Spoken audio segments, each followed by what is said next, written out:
सांख्य दर्शनाचा फास्ट घेऊयात आजचं. तर 25 तत्व आहेत. तर त्यात विकारी तत्व, अविकारी तत्व, कार्यकारण असणारे तत्व, न कार्य न कारण असणारी तत्व, बरोबर आहे, नुसतं कारण असणारी तत्व आणि नुसतं कार्य असणारी तत्व, असं आपण वर्गीकरण विभाजन पाहिलेलं आहे. बरोबर आहे, कळालं? पाहिलंय ना सर्वांनी? उपस्थित असणाऱ्यांपैकी सर्वांनी पाहिलं का? पाहिले सर्वांनी? हा, म्हणजे त्यातून आता आणखी स्पष्ट झालं असेल. तिथं शैव मतानुसार म्हणलेले असं बाकीचे काही मतं टाकलेली नाहीत. परत लिंग वगैरे हा जो विषय आहे तो सांख्यकारिकेवरचं जे गौडपाद भाष्य आहे त्यांनी विषय केलेला आहे. दुर्गापूर सर आहेत का? त्यांनी विषय घेतला होता की व्यक्त आणि अव्यक्त यामध्ये परस्पर विरोधी गुण पाहिले आणि त्याबाबत त्यांनी काही आक्षेप घेतलेले तर ते विवेचन केलेलं आहे. तर ते काही आपल्याला घेण्याची आवश्यकता नाही. विस्तार होईल आणि क्लिष्ट पण होईल, कळणार नाही आहे ते पण कळणार नाही. यासाठी आपण ते न पाहता सरळ एवढेच 25 तत्व पाहायचे आहेत. तर त्यात कसं तत्व? न कार्य आहे न कारण आहे असं तत्व, त्यालाच म्हणायचं, त्यालाच काय म्हणायचं? प्रकृती. न नाही, आणखी प्रकृती न विकृती. न न प्रकृती प्रकृती न विकृती. हा, न प्रकृती विकृती आहे आता तुमच्याकडे. तर न प्रकृती विकृती असं तत्व म्हणजे चेतन किंवा पुरुष. हा, चेतन किंवा पुरुष. आणि त्यालाच अर्थ काय होतो? न कारण न कार्य. कारण याचा अर्थ कळाला? कार्य न कारण, कार्य पण नाही कारण पण नाही, म्हणजे काहीच नाही, अव्यक्त आहे. अव्यक्त आहे, अव्यक्त आहे. दुर्गावकर सर नाही, दुसरे आणखी कार्य कारणामध्ये म्हणजे सत्कार्यवाद सिद्धांत कार्यामध्ये. अप्रसवधर्मी. आणखी कार्य पण नाही कारण पण नाही म्हणलो आपण. किंवा न प्रकृती न विकृती असं तत्व म्हणजे पुरुष म्हणलं. कारण काय त्याचं? कारण उत्पन्न होत नाही आणि तो कोणाला उत्पन्न करत पण नाही. हा, पाचशे सरांचं याला बरोबर बरं का. त्यापासून काही उत्पन्न होत नाही आणि तो कुणापासून उत्पन्न झालेला नाही. अलग लक्षात, तो कुणाचं कार्य नाही. म्हणजे कुणापासून तयार झालेला आहे का? तो कुणाचं कार्य नाही आणि तो कुणाचं कारणही नाही. बरोबर आहे, म्हणजे कार्य पण नाही कारण पण नाही, म्हणजे अनादि तत्व आहे. न तयार केलेलं तत्व आहे. असंच तत्व दुसरं असं नाही अशाला, असं थोडस यापेक्षा थोडं आणखी तत्व काय असेल? प्रकृती पण अविकृती. प्रकृती अविकृती म्हणजे काय अर्थ असेल त्याचा? केवळ कारण नाही पण तयार करते. तो कुणापासून तयार न झाली आहे. बरोबर आहे, परंतु बरं का, स्वतंत्र आहे, ते निसर्गदत्त आहे, अक्षय आहे, म्हणजे अगोदरच आहे, कोणी तयार केलेले, म्हणजे ते कुणाचं कार्य नाहीये. प्रकृती ही कशाचं कार्य नाही, परंतु कारण मात्र आहे. कारण सगळी जन्म देणारी आहे, जन्मणारी नाही, म्हणून ते फक्त कारणच आहे. ठीक आहे, कळालं? आता प्रकृती विकृती म्हणजे कार्य पण आहे कारण पण आहे, असं किती तत्व आहेत? 7. 7. म्हणजे प्रकृतीपासून महत बुद्धी, त्यानंतर अहंकार, अहंकारापासून पंचतन्मात्रा तयार झाल्या, ज्या पंचतन्मात्राही जन्म देतात. कुणाला? पंचमहाभूताला. पंचमहाभूतांना. पंचतन्मात्रा पंचमहाभूताला जन्म देतात. म्हणून हे कारण आहेत. कशाचं कारण आहेत? पंचमहाभूताचं. कोण? पंचतन्मात्रा फक्त. आणि महत्त्वाची कशाचं कारण आहे? अहंकाराचं. अहंकाराचं कारण. अहंकाराचं कारण. बुद्धी किंवा महत हे अहंकाराचं कारण आहे. अहंकार हे पंचतन्मात्राचं कारण आहे. पंचतन्मात्रा ह्या पंचमहाभूताचं कारण आहे. आलं लक्षात? पंचमहाभूत कशाचं कारण आहे? नाही, ते कारण नाही, ते कार्यच आहे फक्त. ते पुढे नंतर पाहिजे. ठीक आहे, कळालं? तर म्हणून आणि महत्बुद्धी कार्य आहे का कारण आहे? कारण आहे सर. कारण आहे ना सर. कार्य नाही का ते? कार्य पण आहे. कार्य पण आहे. कारण आणि कार्य दोन्ही पण आहे. कुणाचं कार्य आणि कुणाचं कारण? प्रकृतीचं कारण आहे. नाही, प्रकृतीचं कार्य आहे आणि प्रकृतीचं कार्य आहे आणि अहंकाराचं कारण आहे. हा, छान जमलं. हा, म्हणून हे जे 7 तत्व आहेत ते कुणापासून तयार पण झालेले आहेत आणि कुणाला तरी आणि तयार दुसऱ्याला करणारे जन्म पण पण आहेत. आहे. म्हणून ह्याला काय म्हणायचं? प्रकृती पण आणि विकृती पण. बरोबर आहे? जन्मणारे पण आणि जन्म देणारे पण. आता हा, ते दोन्ही आहेत त्यांच्यात गुणधर्म. म्हणजे आपण पाहिलं दही, दूध, दुधापासून दही आणि दह्यापासून परत तूप. अशा प्रकारे मधला टप्पा आहे. म्हणजे हे दोन्हीकडे आहे, कार्य पण आहे, कारण पण आहे. आता आणि प्रकृती नुसतं कारण आहे, कार्य नाही. आणि पुरुष कार्य पण नाही, कारण पण नाही. हा, ठीक आहे. म्हणजे कार्यवाद एवढा कळाला तरी बस झालं. कारणाचा सिद्धांत कळाला तर सगळं कळतं. संकल्पनेमध्ये सगळं सामावलेलं आहे. आता नुसतं विकृती म्हणजे नुसतं कार्य. विकृती म्हणजे नुसतं कार्य आहे, म्हणजे तयार झालेलं आहे, तयार पण करणार जन्म देत नाही. नाही. तर त्यामध्ये मन आहे, 5 5 ज्ञानेंद्रिय आहेत ज्ञानेंद्रिय, आणि 5 5 कर्मेंद्रिय कर्मेंद्रिय आहेत आणि आणि पंचमहाभूत. महाभूत आहेत. तर पंचमहाभूत कोणकडून तयार झालेले आहेत? शब्द, स्पर्श, रूप, रस, गंध इत्यादी तन्मात्रेपासून तन्मात्रा. तयार झालेले आहेत. आलं का लक्षात? आणि ज्ञानेंद्रिय, कर्मेंद्रिय, मन हे अहंकारापासून तयार झालेले आहेत. बरोबर आहे? फक्त कोण कशापासून तयार झालेला आहे हे आलेख वेगळा असेल आणि हे जी सारणी दिलेली आहे बरं का, न प्रकृती न विकृती, हे ती कार्य आणि कारण, विकृती, प्रकृती हे कळण्यासाठी आहे. आणि जो वंशावळी सारखा आपण जे दिलेला आहे नकाशा केलेला, हा आलेख जो दिलेला आहे, तर त्यातून काय कळतं आपल्याला? कशापासून पण तयार झालंय हे तिथून कळेल आपल्याला. ठीक आहे. अगोदरचं नंतरचं म्हणजे पंचमहाभूत हे पंचतन्मात्रेपासून आहेत. पंचतन्मात्रा हे अहंकारापासूनच आहे डायरेक्ट. बरोबर आहे. परंतु अहंकारापासूनच डायरेक्ट 11 तत्व आहे तिकडे. तिकडे 2 टप्पे पडतात, इकडे एकच टप्पा पडतो असं. बरोबर आहे. ठीक आहे. 25 तत्व कळालेत सर्वांना? हो. हा, मग 25 तत्वाचा किंवा सृष्टी विस्तार हे आपल्याला सांगता येईलच. सृष्टी विस्तार सांगता येईल का प्रश्न एक वेळ आलेला आहे. सर्वात जास्त वेळ आलेला प्रश्न घेऊयात आज प्रश्नोत्तरानुसार, की पुरुषाची काय सांगायचे आपल्याला? संख्याचा पुरुष. तुमच्या शब्दात स्पष्ट करा.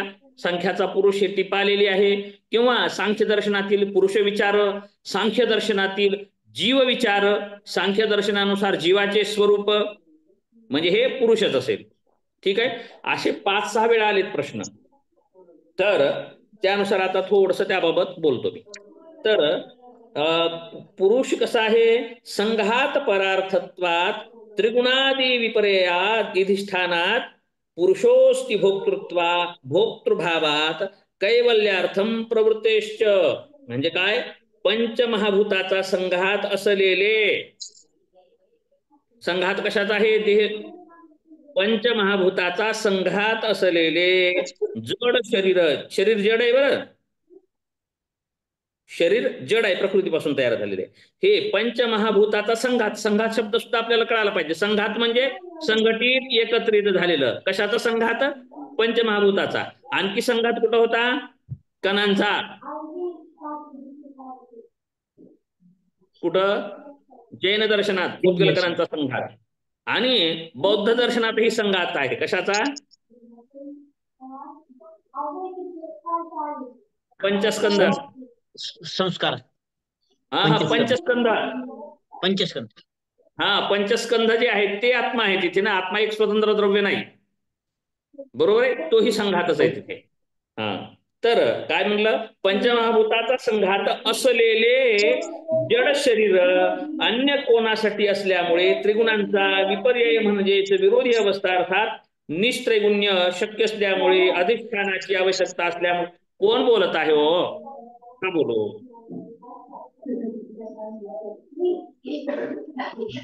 कोणाचा आवाज येतोय? कोण बोलत आहे? नाही कळालं का? हा, ठीक आहे.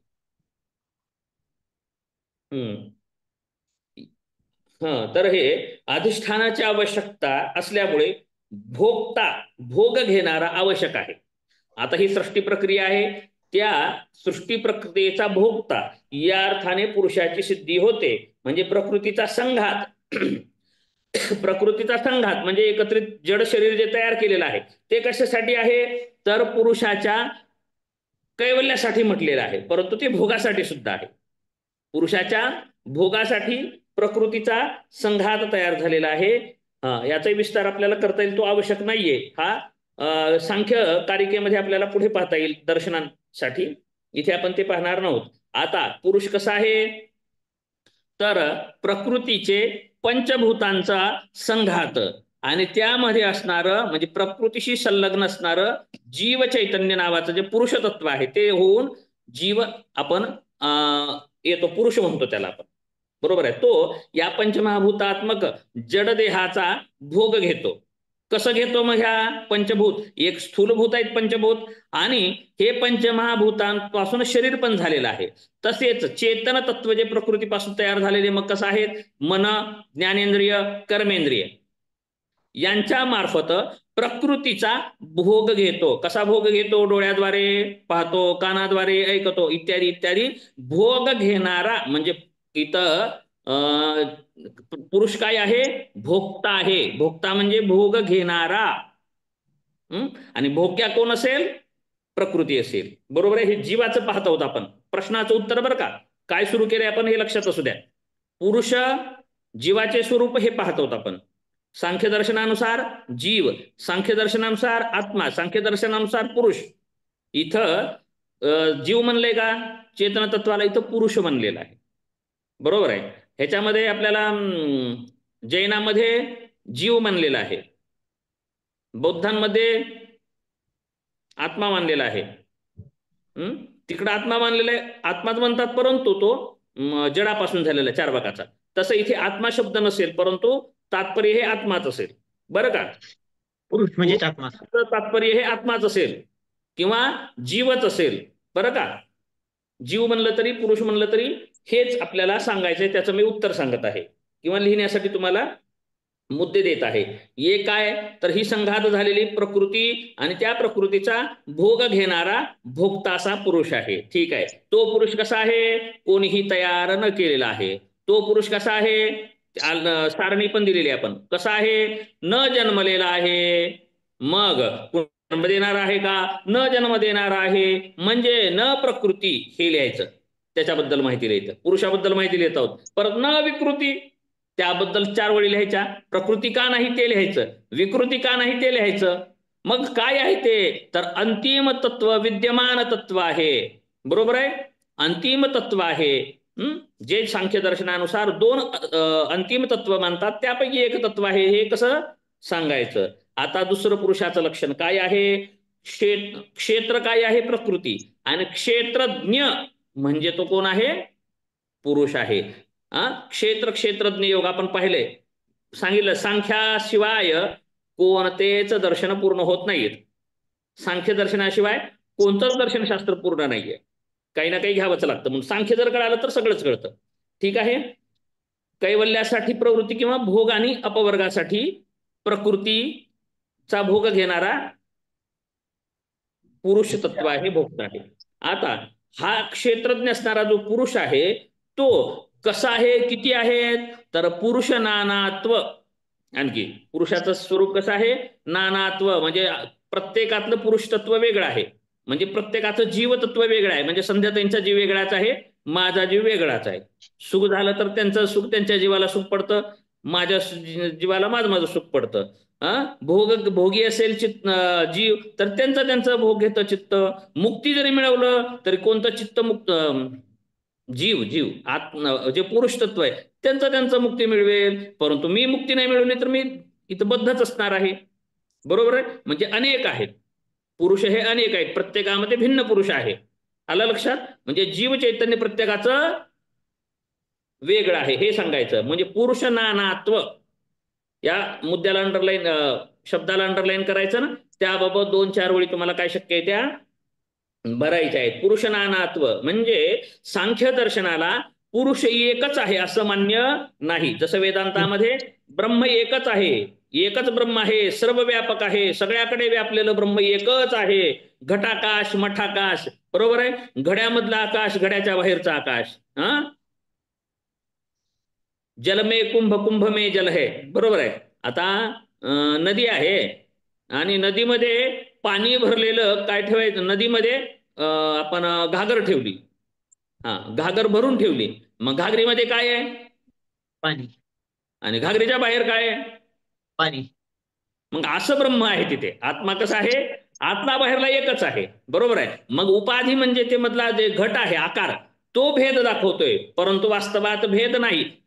कुठं, वेदांतानुसार बरं का, इथलं नका करू, हे इथं नका, आलं का लक्षात, समजण्यासाठी म्हणतोय. मग असं आहे का इथे, नाही असं नाही, प्रत्येकात भिन्न आहे, प्रत्येक घटात वेगळं पाणी आहे, जीवतत्व.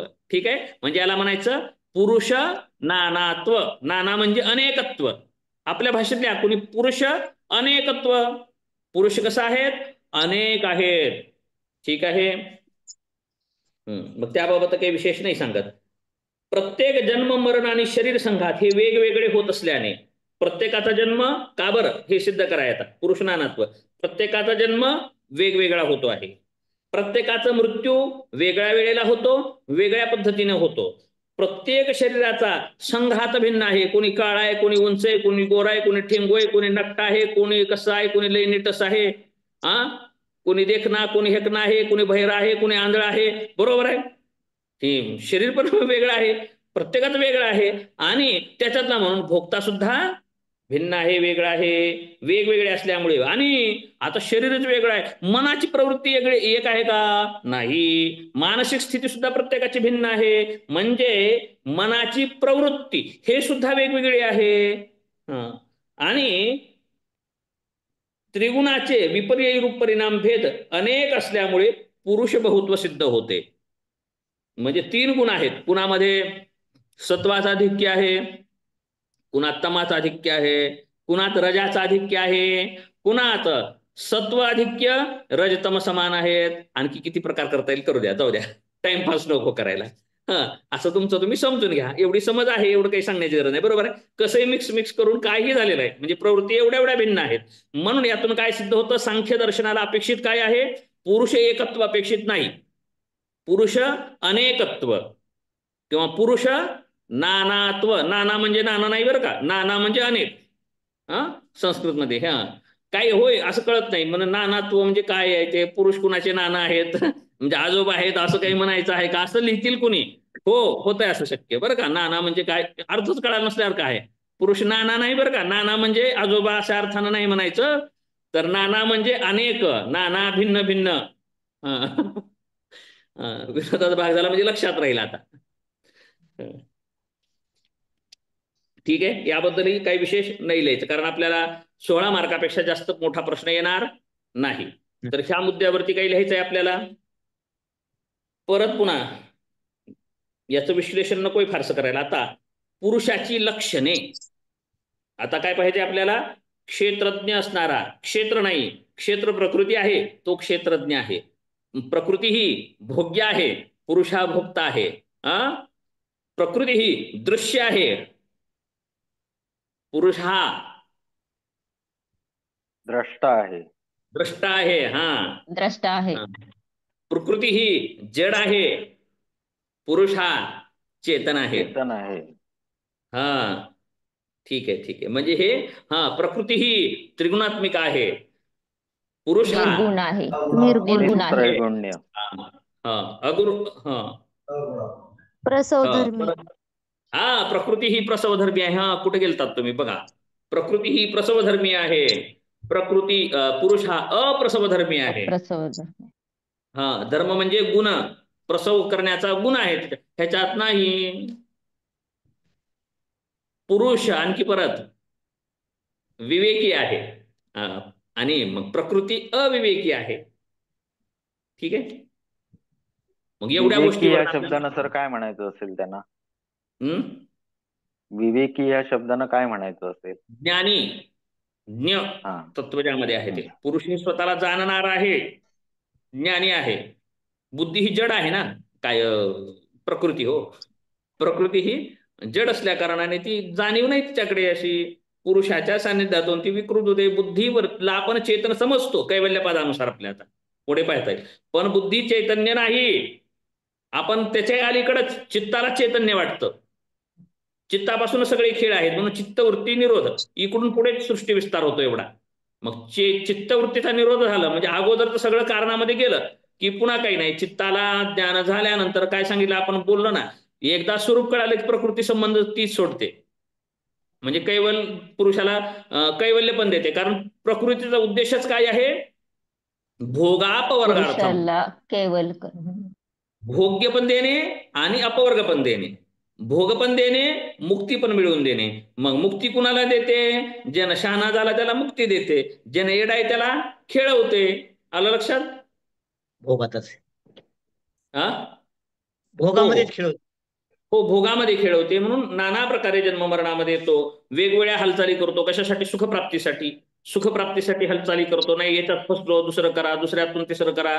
काम दाम, भोग वस्तू, दृश्य वस्तू, श्रवण वस्तू, खाण्यापिण्याचे अनेक जे भोग आहेत ते भोग बदलतो, परंतु तो भोगातच शोधतो काय, सुख.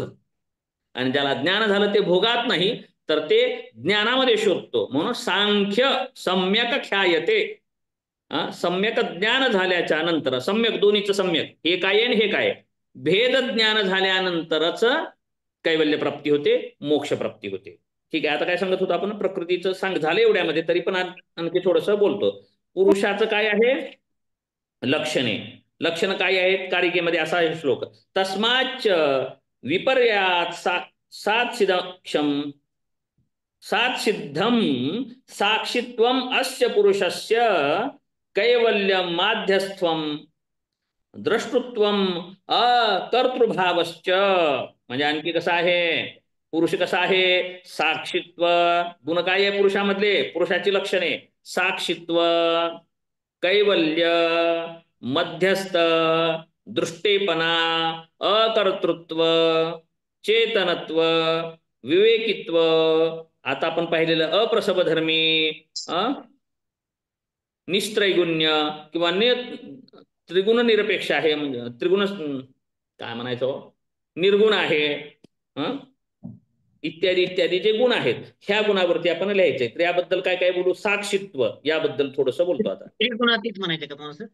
त्रिगुण अतीत म्हणायचं होतं, हा शब्द सुचत नव्हता. त्रिगुण अतीत, त्रिगुणात्मक, त्रिगुण अतीत. अतीत, अतीत म्हणजे वेगळा, त्रिगुणापासून वेगळा, त्रिगुणातीत आणि त्रिगुणात्मक. हा, त्रिगुणमयी काय, त्रिगुणमयी किंवा त्रिगुणात्मक. हा, हे मम माई भवश्चया, त्रिगुणात्मक आहे माया असं म्हणतात भगवद्गीतेमध्ये सुद्धा. ठीक आहे. तर साक्षित्व आणि दृष्टत्व. साक्षी म्हणजे तो करणारा नाहीये, तो कसं काय पाहणारा आहे, दृष्ट आहे या अर्थाने, म्हणजे तो साक्षीदार आहे या अर्थाने. म्हणजे पुरुष चेतन हे अविषयी आहे, म्हणून तो साक्षी व दृष्ट आहे. जो चेतन असतो, जाणीवयुक्त असतो, तोच एखाद्या घटनेचा साक्षी असतो किंवा दृश्याचा दृष्टा होऊ शकतो. साक्षी म्हणजे दृश्याचा दृष्टा. दृश्य, दृष्टा, दर्शन, त्रिपुटी बरं का. दृश्य, दृष्टा, दर्शन. दर्शन घडून येण्यासाठी दोन गोष्टी लागतात, दृश्य आणि दृष्टा. मग तो दृष्ट्याच्या ठिकाणी आहे, बरोबर आहे. आणि भोग कोणता घडतो, दर्शन नावाचा भोग घडतो, परंतु दृश्य आणि त्या दृश्याद्वारे भोग म्हणजे घेणारा तो दृष्टा आहे, म्हणून तो चेतन असल्या कारणाने. साक्षी म्हणजेच दृष्टा होय. लौकिक व्यवहारामध्ये आपण पाहतोच की एखाद्या विषयाबाबत मतभेद असलेले वादी प्रतिवादी आपापली भूमिका मांडताना एखाद्या त्रयस्थ व्यक्तीला साक्षी म्हणून ठेवतात, बरोबर आहे. साक्षीदार करणार आहे का, मग साक्षीदाराला शिक्षा होते का, का करायचं, तुमचं तुम्ही बघून घ्या, मी मध्यस्थ होतो, मी साक्षीदार होतो, मी काय करू. सांगा येतो तो साक्षीदार असतो, गुन्हेगार नसतो या अर्थाने. मग तो साक्षी आहे. म्हणजे जी वस्तू स्वतःचा विषय आहे ती साक्षी किंवा दृष्टा होऊ शकत नाही, कारण स्वतः वस्तू आहे. वस्तू वस्तूला पाहणारी होऊ शकते का, नाही. डोळा आहे, डोळा. डोळ्याने तुम्ही पाहता. मग डोळ्यात गेलेलं दिसतं का डोळ्याला? डोळ्याला नाही पाहू शकत, डोळ्याने दुसऱ्याला पाहू शकतो. बरोबर आहे. डोळ्यात गेलेलं त्याला दिसत नाही, एवढं जग पाहतो डोळ्यात गेलेलं दिसत नाही. अशाच प्रकारे तर मग तो विषय आहे. प्रकृती हे विषय आहे आणि तो विषयी आहे. बरोबर आहे. म्हणून तो विषयाला पाहणारा आहे, तो दृष्ट आहे, तो साक्षीदार आहे. ठीक आहे. आणि डॉक्टर आजारी पडल्यानंतर दुसऱ्या डॉक्टरकडे जावं लागतं. हो. प्रकृतीला साक्षी किंवा दृष्टा म्हणता येणार नाही, हे पण आपल्याला सांगावं लागेल. कारण ती भोग्य आहे, ती भोगता होऊ शकत नाही, कारण ती पुरुषाला भोग देणारी आहे. म्हणून चेतन पुरुष हाच साक्षी आणि दृष्टा ठरतो. याच्याही 4, 5, 7 काय पेजेस तुम्ही लिहू शकता. परत पुन्हा कैवल्य हा गुण पाहिजे. आता पुरुषामध्ये लक्षण काय आहे? कैवल्य म्हणजे काय? केवल म्हणजे एकटा. शब्दाचा अर्थ कैवल्याचं स्पष्टीकरण होईल आपल्याला. कैवल्यपाद, कैवल्य आपण ऐकतो. कैवल्य म्हणजे काय? सरळ एका वाक्यात एका शब्दाचा अर्थ समजण्याच्या भाषेत म्हणत तर केवल म्हणजे नुसतं एकटं फक्त असणारा, असं मिसळून नसणारा, म्हणजे तो एकटा राहणार आहे. म्हणजे तो कैवल्य त्याचं स्वरूप आहे, परंतु तो फसला होता.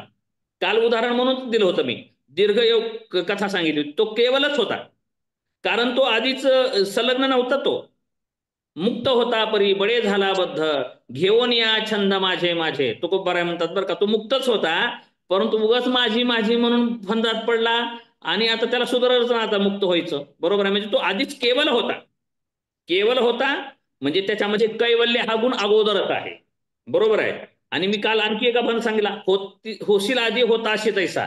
म्हणजे केवल होता, परंतु केवल राहिला नव्हता. तो प्रकृतीच्या सानिध्यात आला होता आणि सृष्टी विस्तार म्हणजे भोग घेत होता. कर्ता बनलेला होता, भोगता बनलेला होता, दृष्टा बनलेला होता. मग हे झालेलं आहे ते नंतरचा आहे, पण अगोदर तो केवलच होता. म्हणजे कैवल्य हा गुण त्यातला लक्षण आहे, गुण आहे. कुणाचा? पुरुषतत्वाचा. केवल म्हणजे कैवल्य हा धर्म पुरुषाचा सिद्ध होतो. म्हणजेच कैवल्य म्हणजे काय? तर त्या कैवल्याला आधिभौतिक, आधिदैविक आणि आध्यात्मिक दुःख यापासून तो निवृत्त असतो, यापासून तो परामृष्ट असतो. जसं क्लेश कर्म विपाक आशयर अपरामृष्ट पुरुष विशेष ईश्वर, तसं हाही सगळ्यांपासून अलिप्त असणारा होता, परंतु संगतीमुळे त्याला सगळं लागलं होतं. मग त्रिगुणात्मक प्रकृतीच्या परिणाम भेदातूनच सुख दुःख प्राप्त होतात. म्हणजे आधी भौतिक, आधी दैविक, आध्यात्मिक हे दुःख. परंतु ते कैवल्य असणाऱ्या पुरुषाला असतात का? नाही.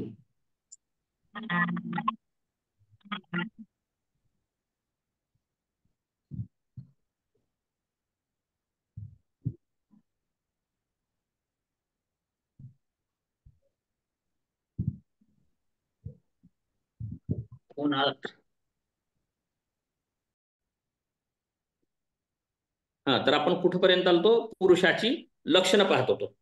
तर पुरुषाच्या लक्षणामध्ये आपण काय पाहिलं? कैवल्य पाहत होतो. तर कैवल्य म्हणजे केवलता म्हणजे एकटेपणा म्हणजे कसा? तो त्रिगुणाला बाध्य न झालेला, किंवा त्याला त्रिविध दुःखाला प्राप्त न झालेला, भेद परिणामापासून अलिप्त असणारा इत्यादी असणारे गुण म्हणजे कैवल्यामध्ये काय असतं? जसं योगसूत्रातलं उदाहरण सांगितलं. क्लेश नाही, कर्म नाही, विपाक नाही, आशय, असं अनेक गोष्टीपासून अपरामृष्ट असणारा असाच असतो. कधी असतो तसा? म्हणजे तो कैवल्य अगोदर तसाच होता, परंतु प्रकृती पुरुष सान्निध्य झाल्यानंतर नाही येतो.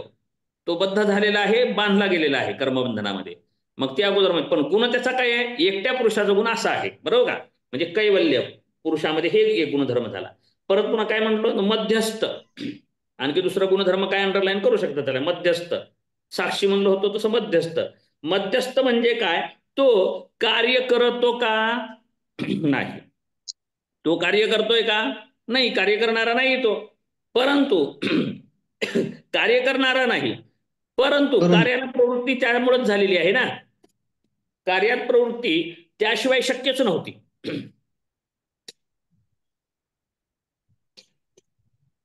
प्रकृतीचं कार्य चेतनेविना होत नव्हतं. आपण जसं लाईटचं आणि उपकरणांचं उदाहरण दिलं होतं. उपकरण काही विद्युत ऊर्जेशिवाय चालत नव्हते, म्हणजे विद्युत ऊर्जा समाविष्ट झालेली आहे.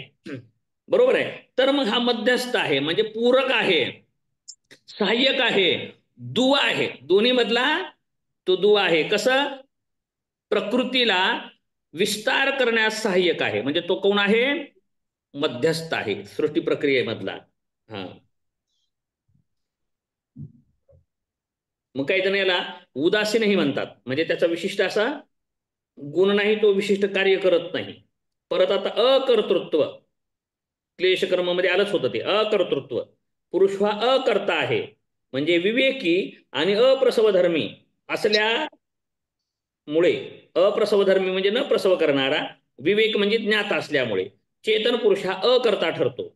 त्रिगुणात्मक परिणाम भेदाने विश्वाच्या साऱ्या पसाऱ्याची नित्य नूतन अभिव्यक्ती लय करीत जाते, ती प्रकृती होय.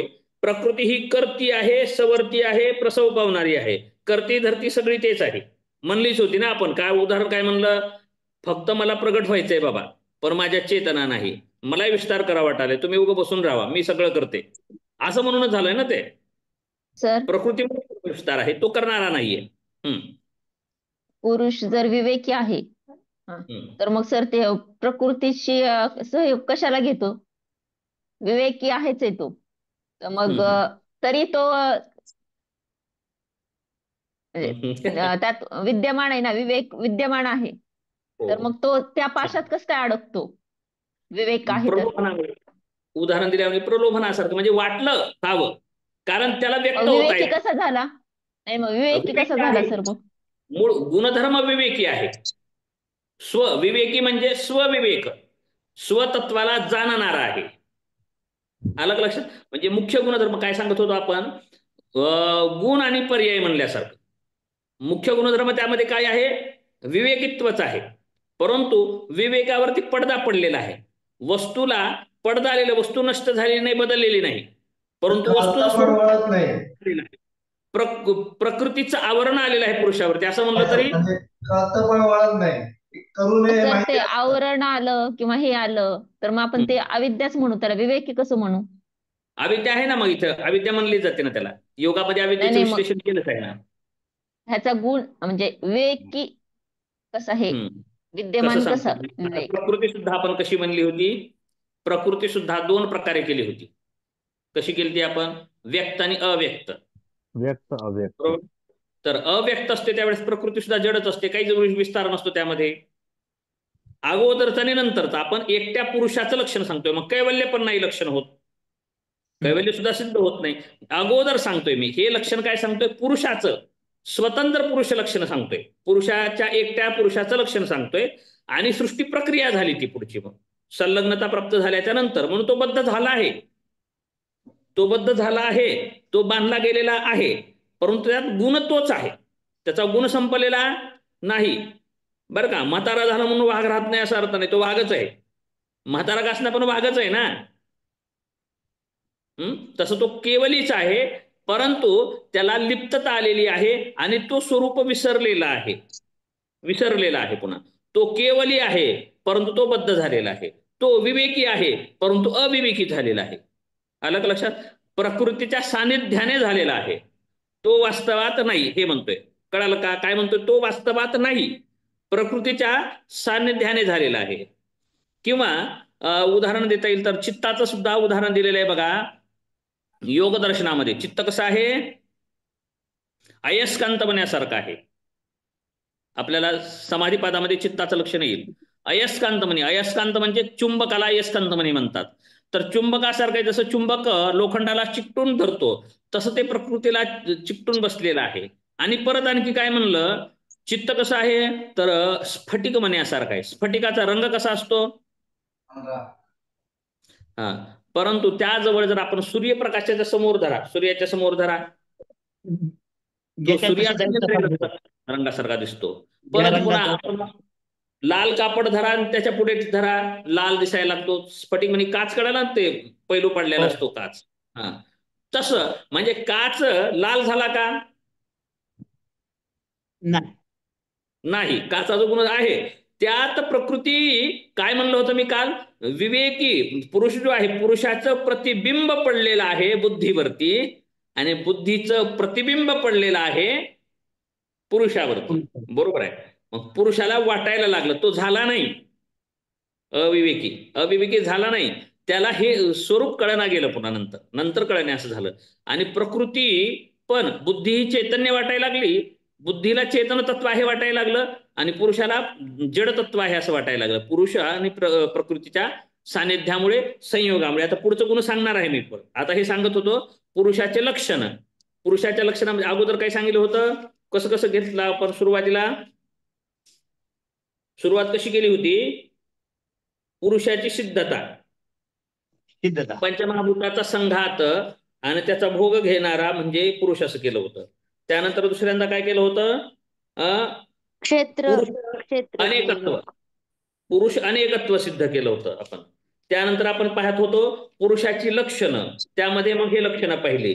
आणि यानंतर आपण काय पाहणार आहोत, पुरुष प्रकृती संयोग, हे पण पाहणार आहोत. म्हणजे आणखी लक्षणं पूर्ण झाली नाही. आणखी काय सांगतो, संलग्नता होणारा पण आहे तो, आता ते पण कळेल ना. आपण शेवटी ते सांगणार आहोत की संलग्न, मूळ कसा आहे तो, विवेकी आहे, अकर्ता आहे, त्रिगुणातीत आहे, विवेकी आहे, इत्यादी इत्यादी झालं. आता संयोगाचाही परिणाम पाहावा लागेल ना परत. संयोग करणारा पण आहे तो, बरं का. तो असा पण आहे आणि तो तसा पण आहे. स्फटिकमणी पांढराच आहे, स्फटिकमणी रंगीत झालाच नव्हता, परंतु रंग भासित होत होते त्यामधून, कारण ते सगळ्याला धारण करणार आहे. बरोबर आहे. स्फटिकात प्रतिबिंब पडत असतं, तसंच हे आहे, असं उदाहरणासाठी आपण समजूयात. तर अकर्तृत्व होतं, परंतु त्याला प्रकृतीच्या संयोगाने कर्तेपणा येतो आणि साक्षी असलेला तो कर्ता होतो.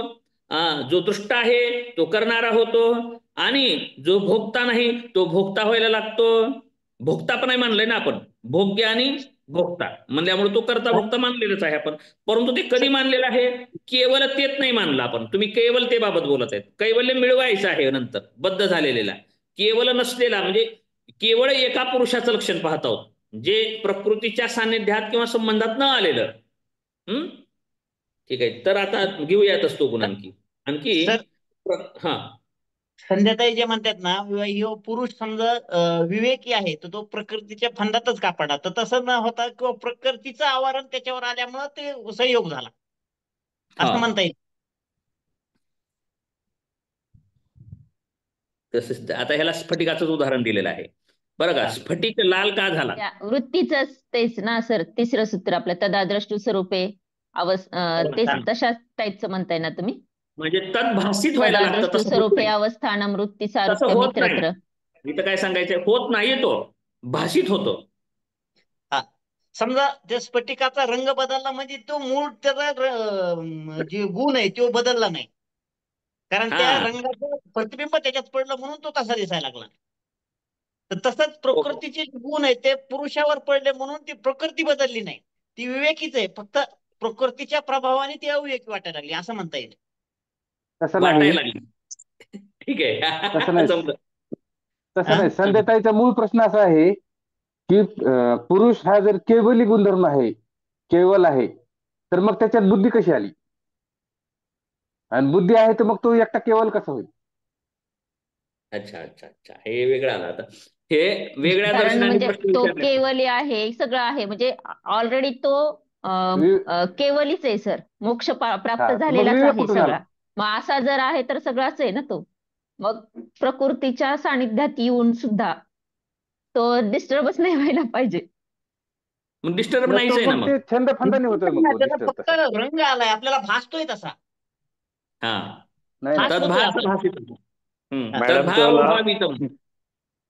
त्या प्रकारे म्हणजे प्रकृतीनं पुरुषाला पटवलाय, पुरुष तिच्याकडे गेलेला नाही. पण पुरुषाने पटायला नाही पाहिजे ना सर, तो पटायलाच नाही पाहिजे ना सर, तो विवेकी आहे. पटला नाही ना, तेच फंद्यात पडला, तो भ्रमित तो झाला. पटलेला फंद्यात नाहीच पडला, आहे, हा. तो केवलीच आहे. पण पुरुषासारखा म्हणजे प्रकृतीसारखा तो भासायला लागतो आपल्याला. स्फटिक मनाचं जे प्रकृतीनं उदाहरण भावनेत दिलं ना निश्चित भ्रमित त्याला झाला झाल्यामुळे. त्याला समजतंय. प्रकृतीचे 3 गुण बघून भ्रमित झाला पुरुष. नाही तसं नाही म्हणता येणार. थोडक्यात तो प्रकृतीच्या फंदात पडला. मग भ्रमित झाला म्हणजे तो अविद्येतच जगतोय ना सर. जे शाश्वत नाही त्याला, म्हणजे जे अविद्या मॅडम, तो जर अविद्येतच जगतोय ना, तर तो तर कैवली आहेच. तो आहेच. पण एक पुरुष जो अविद्येत जगत नाहीये, त्यांनी आपला विवेक गमावला आणि तो प्रकृतीच्या फंद्यात पडला. पुन्हा झालेलं आहे ते. हो, मूळ कारण गुण तसं सांगतोय मी. आणि आपण पुन्हा कारण पुरुष संयोगाचा गुण सांगायचंय. मोक्ष संयोगाचा कारण अर्थ आणि पुरुष एक नाही. संयोगाचा अर्थ सांगतो. हा, कारण पुरुष एक नाही, नानाविध पुरुष असल्यामुळे ते ताईंना प्रश्न निर्माण झाला तसा. हा, कारण सगळेच पुरुष काही फंदात पडलेले नाहीत. हा, हा आणखी एक सांगतो. मुद्दे मला लक्षात विसरून चाललंय सांगायचं बघा. काय काय होतं आठवलेलं. एक कसा आहे तो विवेकी, कसं म्हणता येईल, तो फंद्यात कसा पडला. हा, तर त्याबाबत 2-3 मुद्दे आता सुचले होते, लगेच विसरतात मला पटकन या. तर संध्याताई नका जाऊ तुम्ही, आता तुम्ही सुरू केले, थांबायला पाहिजे तुम्ही.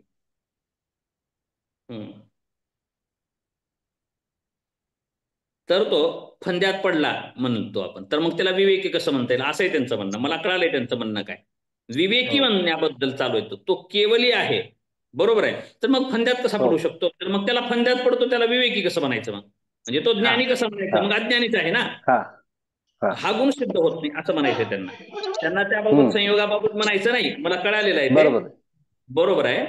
तर तो पडलेलाच नाही. तर प्रकृतीचा असा एक विषय झाला की त्याला आता तो मूळ विद्यमान कैवल्यात होता. केवल म्हणजे कसं आहे, तो केवल म्हणतोय, केवल होता तो एकटा, बरोबर आहे. परंतु सापेक्ष सांगूयात आपल्याला. पांढऱ्या सगळ्या वस्तू असल्यास पांढरेपणा कळतो का? नाही कळणार. पांढरेपणा कळतो का? नाही. काळ्यामध्ये काळं कळतं का? नाही. काळ्या मातीमध्ये काळी वस्तू कळते का? नाही. मग त्याला तुलनात्मक सापेक्षतेने समजावं लागतं आपल्याला.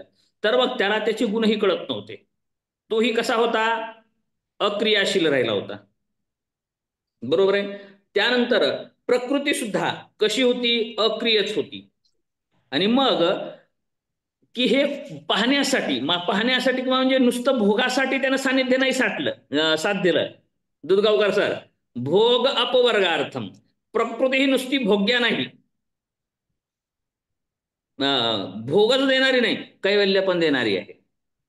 प्रकृतीचा स्वभाव काय सांगितला ती, परंतु भोगही देणारी आहे आणि अपवर्गही सिद्ध करणारी तीच आहे, बरोबर आहे. मग तो येतो आणि अपवर्गही परत साध्य करतो. म्हणजे त्यांनी कैवल्य प्राप्तीसाठी, म्हणजे प्राप्त असलेलं प्राप्त करण्यासाठी. आणखी काय म्हणता येईल, प्राप्त झालेलंच महत्व कळवून घेण्यासाठी, बरोबर आहे. आपल्याला प्राप्त आहे त्याचं महत्व कळवून घेण्यासाठी त्यापेक्षा विपरीत वस्तूचा भोग घेऊन पाहत आहे. मग ठीक आहे, त्याला जे प्राप्त आहे नित्य प्राप्त, परंतु नित्य प्राप्त आहे ते त्याचं कळतच नाही. प्राप्ताला उदाहरणार्थ नित्य प्राप्त वस्तू हे प्राप्त नसतेच आहे, सतत जी सोबत असते ते असते असं होतच नाही. मग नसायला पाहिजे तेव्हा मिळायला पाहिजे, ते दूर गेल्यानंतर त्याच्या मिळणेपणाचा आनंद असतो. तशाच प्रकार तो कैवल्य भोग आणि कैवल्य प्राप्तीसाठीच सृष्टीचा विस्तार करण्यासाठी आलेला असतो. कारण प्रकृतीचे गुणही त्याला पाहायचे असतात. तो कसा आहे, आता केवल आहे म्हणलो, विवेकी आहे, परंतु तो दृष्टा पण आहे. त्याच्यात गुण आणखी एक पाहिला आपण, तोचा गुण काय आहे, दृष्टा. तो बघायला लागतो ना, पण ते बघायसाठी आला होता कसे. त्यानंतर आणखी तो काय आहे, भोगता पण आहे. आता तो काय आहे हे पण गुण पाहिलंय, त्याचा गुण कोणता आहे, भोगता पाहिले ना. प्रकृती काय म्हणलं, भोग्य आहे, पुरुष भोगता आहे, बरोबर आहे. हा, मग प्रसवधर्मी आहे, मग हे अप्रसवधर्मी. मग प्रसवधर्मी कधी होते प्रकृती, हा संलग्न झाल्यानंतर. म्हणजे निसर्गदत्त दोन्हीमध्ये हे गुण आहेतच ना. प्रसवधर्मीला प्रसव करावा लागेल का नाही? ही प्रसवधर्मी आहे, पण चेतन तत्वाशिवाय प्रसव होऊ शकत नाही. एक झालं. आणि तो भोगता आहे, हे पण तेवढं सत्य आहे. तो भोगता आहे, तो भोग घेण्यासाठी प्रवृत्त झाला आहे. आणि भोग घेण्यासाठी त्याला अगोदर आनंद आहे वाटलं होतं, बरं का, आणि आनंद आहे पण, परंतु आनंदाच्या शोधामध्ये त्यावरती आवरण आलं, अविद्या प्राप्त झाली, आणि अविद्येच्या दृष्टिकोनातून स्वला विसरला. तो संपला नाही, कैवल्य त्याचं नष्ट झालं नाही, कैवल्य दिसेनासे झालं, आणि त्याच्यावरती स्फटिक मण्यासारखं स्फटिक मणी रंगीतच दिसायला लागला. ज्या मण्याला रंग नाही, रंगहीन मण्याला रंग दिसायला लागला. मग पुन्हा अवघड झालं. सुरुवातीला नव्हतं अवघड, त्याला झालं अवघड. खूप खूप खूप चक्कर पडले, अनेक संस्कार झाले चित्तावरती. मग अवघड झाल्यानंतर तो घाबरून परत स्वरूपाकडे जायला लागलाय, आणि जायला लागलाय. आणखी हे होतं मग तत्व, विसरलं होतं मला सांगायचं. काय म्हणायचंय आपलं सिद्धांत काय आहे सांख्य दर्शनाचा? सत कार्यवाद. मग इथे पुरुषाला अगोदरच केवल कैवल्य का म्हणलं माहितीये का? कारण सांख्याचा सिद्धांत आहे असतंय तेच असतंय, नसतंय ते कधी असतंय होत नाही, असतंय ते कधी नसतंय होत नाही, अवस्थांतर होतं. आता सांख्याचं सिद्धांताचं नाव काय? सत्कार्यवाद. म्हणजे आस्त नासतो विद्यते भावो, ना भावो विद्यते सतः. म्हणजे भाव आहे त्याचा अभाव नाही, आणि अभाव आहे त्याचा भाव नाही. म्हणजे तो केवल आहे, तर त्याचं परिवर्तित काय झालं, त्याचं काय म्हणायचं येईल आपल्याला, स्वरूप बदललेलं आहे, परंतु तो बदललेला नाही, ते गुणधर्म विद्यमानच आहे. म्हणून केवल होता म्हणूनच केवल झाला. म्हणजे पुरुषामध्ये केवलत्व होतं म्हणून तो केवल होतो, असं सांगण्यासाठी हा प्रयास आहे, बरं का. तो विवेक गुणधर्म त्यात आहे म्हणूनच तो विवेकी होऊ शकतो. म्हणजे होता, आता तिळात तेल नव्हतं का? मग सांगा, तिळात तेल होतं म्हणावं तर मग तेल कुठं दिसत होतं, असा अर्थ झाला. मग तिळामध्ये तेल दिसतं का? धान्य आहे ते, तेल दिसतं का त्याच्यात? नाही दिसत.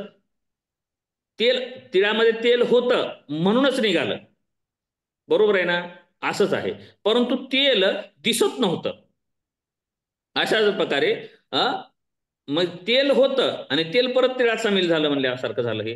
म्हणजे अगोदरच होतं तेच झालं, अगोदर तीळ होतं नंतर तीळ झालं, किंवा अगोदरही तेल होतं अवस्थांतर झालं, रूपांतरण झालं. म्हणून इथे नवीन होणं हे सांख्याला मान्य नाही. आरंभवाद आपण न्याय वैशेषिकामध्ये पाहायचं, हे न्याय वैशेषिकांचं झालं प्रश्न. हे प्रश्न विचारणारे कोण आहेत? त्यांना न्याय वैशेषिक येतात. वैशेषिकांचा आरंभवाद सिद्धांत आहे.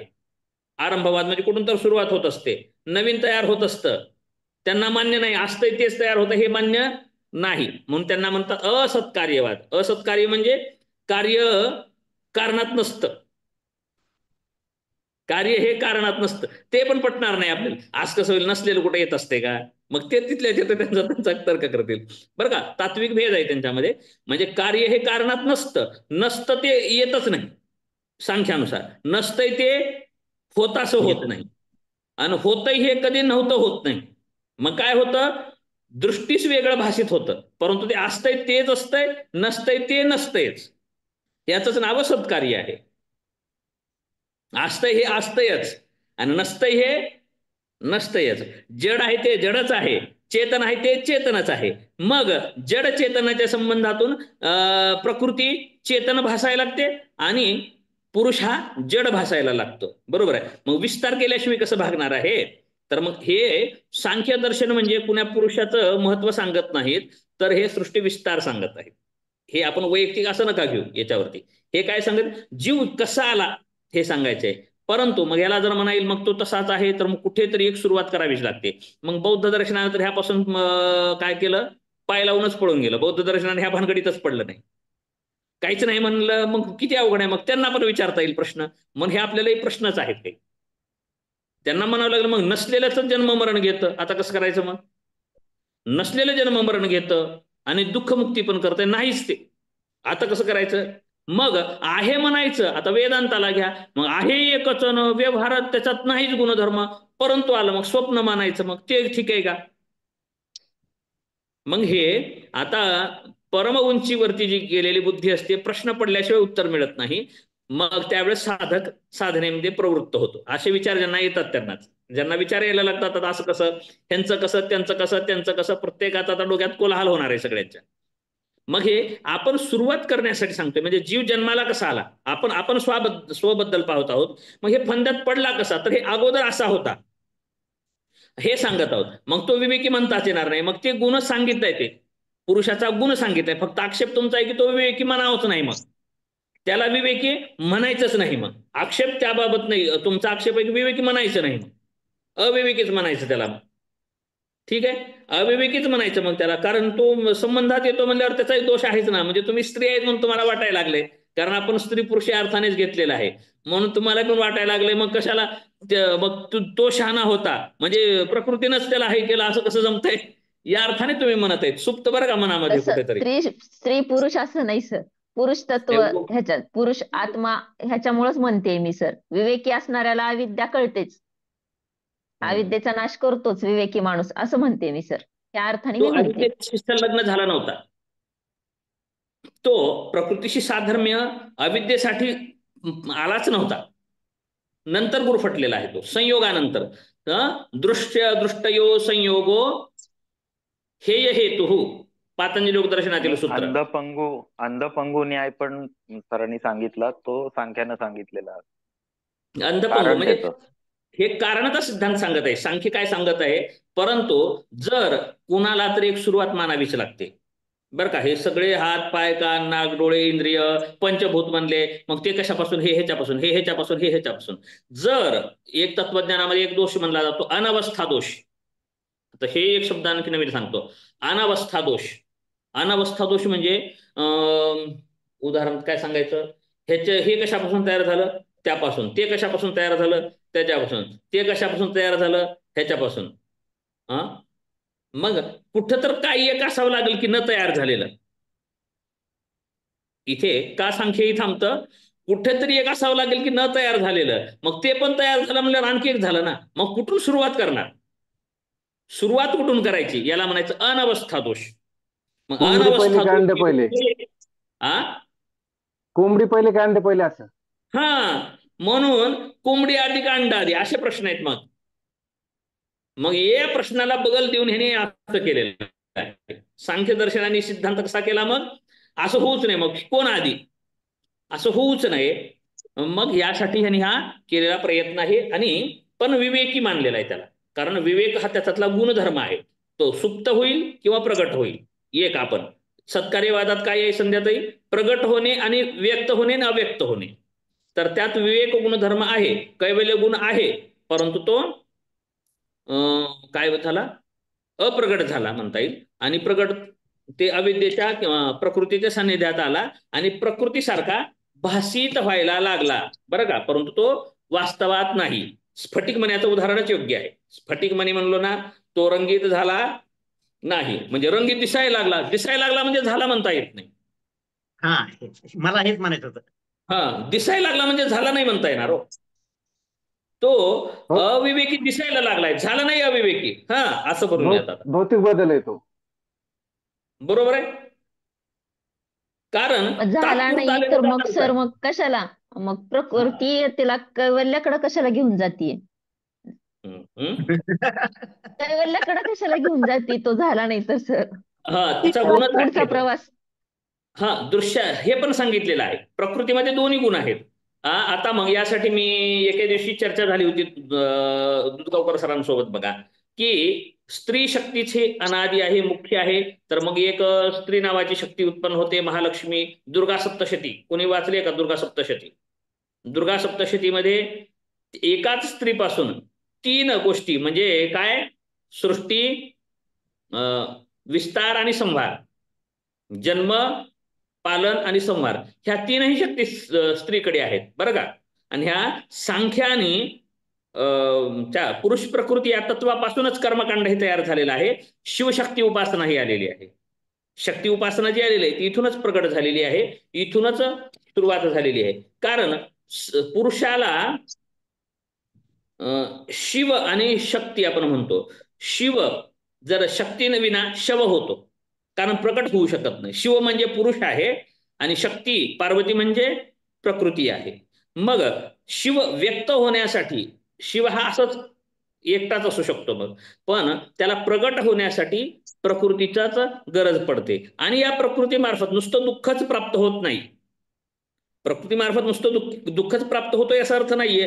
प्रकृतीमध्ये अनेक गुण आहेत ना, बरोबर आहे. आणि प्रकृतीमध्येच कैवल्य सुद्धा देण्याचा गुण आहे, कारण ती बनलेलीच आहे पुरुषासाठी. मग आपल्याला दोन्ही एकत्रित केलं तर जमेल. प्रकृती बनलीच कोणासाठी? प्रकृती बनलीच आहे कशासाठी? पुरुषासाठी. मग पुरुषासाठी कशासाठी? फक्त भोग देण्यासाठी का? नाही, तर अपवर्ग पण देण्यासाठी. म्हणजे भोग देऊन अपवर्ग देणारी प्रकृती काय आहे? भोग देऊन अपवर्ग देणारी आहे. आणि पुरुष अपवर्गच होता, परंतु प्रकृतीचं सान्निध्य करून भोग घेणार आहे आणि परत अपवर्ग ही साध्य करणार आहे, कारण तो भोगता सुद्धा आहे. कारण वेदांत्यासारखं तो अकर्ता नाहीये इथे, बरं का.